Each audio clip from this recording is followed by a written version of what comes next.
On February 26, 1957, on a quiet road on the outskirts of Philadelphia, police stood before a cardboard box that had once been used to package a baby bassinet. Inside was the body of a boy, roughly 4 years old, naked, emaciated, beaten to death. At the time, the police department was confident that within days, perhaps even hours, they would know the boy's name. They were wrong. For 65 years afterward, no one, not the most dedicated detectives, not the best forensic scientists in the country, knew who the boy truly was. The world came to know him by only one name: America's unknown child.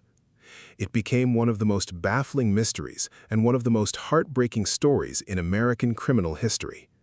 Not until late 2022 did the truth finally begin to surface in a way no one could have predicted. The story begins a few days before the case was officially reported. A man checking his rabbit traps near the Fox Chase area in northeast Philadelphia happened to spot the box lying in the brush. But fearing his illegal traps would be confiscated if he went to the police, he quietly walked away and stayed silent about what he'd seen. A few days later, on February 25th, a college student named Frederick Bananas was driving through the area. He saw a rabbit dart into the bushes, and knowing traps were set in the area, he stopped his car to look. That's when he discovered the cardboard box lying in the weeds. What he saw inside haunted him so deeply that he couldn't bring himself to call the police that same night. He waited until the next morning. Inside the box was the body of a boy, wrapped in a plaid blanket, lying on his back with his arms neatly placed at his sides. Investigators estimated his age at 3 to 7 years old, later determined to be exactly 4. His body showed severe malnutrition, along with surgical scars on his ankles and groin and an L-shaped scar under his chin, possibly the mark of a prior intravenous line.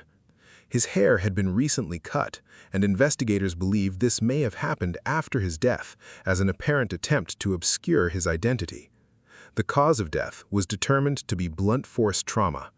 The cardboard box, investigators later found, had originally been used to package a child's bassinet sold at a department store in Upper Darby, Delaware County. But what unsettled investigators most wasn't the brutality of his death. It was a strange contradiction. Despite the savage beating, the boy's body had been arranged carefully, showing signs of having once been cared for, as though whoever placed him in that box still held some emotional attachment to the child whose life they had just taken. The Philadelphia Police Department opened an investigation the very next day. It became one of the largest identification efforts the city had ever seen. More than 270 police cadets were mobilized to comb every inch of the scene.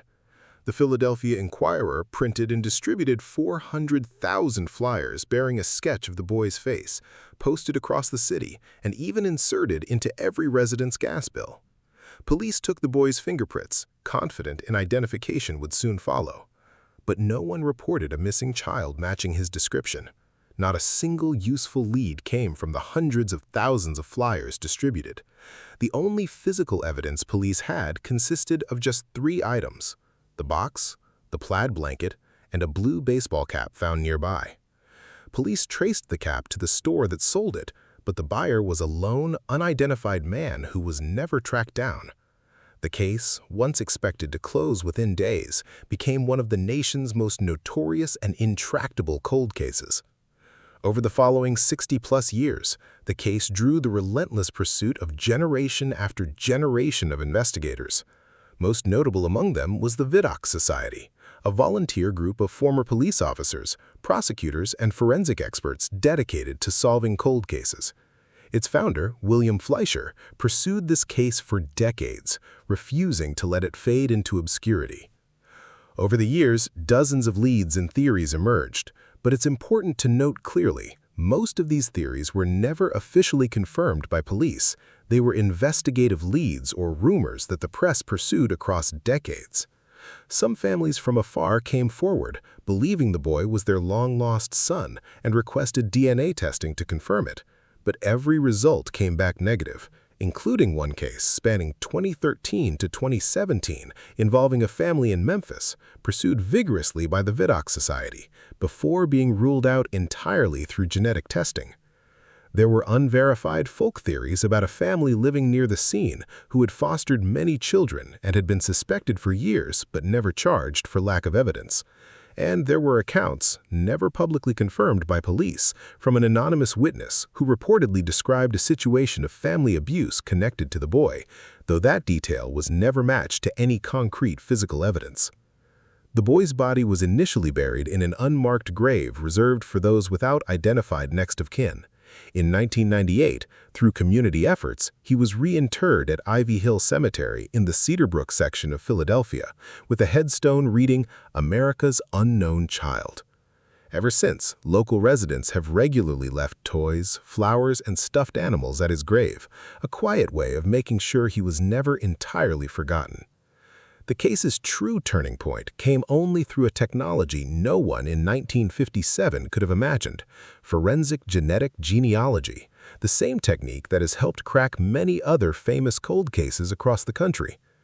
Investigators partnered with an outside forensic genetics unit, and more than a year before the official announcement, they uncovered a decisive genetic link.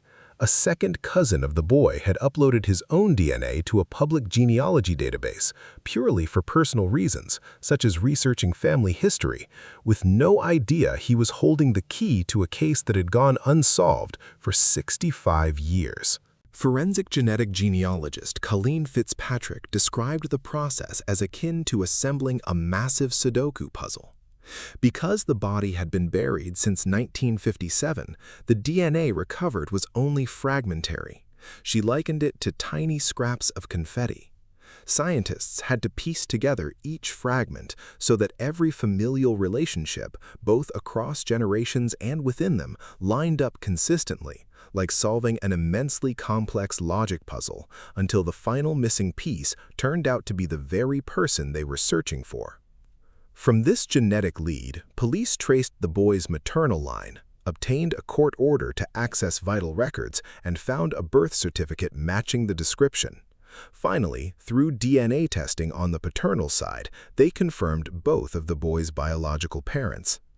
On November 30, 2022, the Philadelphia Police Department announced they had identified the boy. On December 8, 2022, his name was officially made public: Joseph Augustus Zarelli, born January 13, 1953, who had once lived near 61st and Market Streets in West Philadelphia, about 24 kilometers from where his body was found. Then Philadelphia Police Commissioner Danielle Outlaw said at the press conference that whenever people spoke of the boy in the box, they always felt a deep sadness, not only because a child had been murdered, but because his entire identity, his very right to exist under his own name, had been stripped from him for more than half a century. But the story didn't end there. By January 2023, another stunning detail emerged. Joseph's biological parents were identified as Mary Elizabeth Abel and Augustus John Zarelli, both longtime Philadelphia residents who had died in 1991 and 2014, respectively.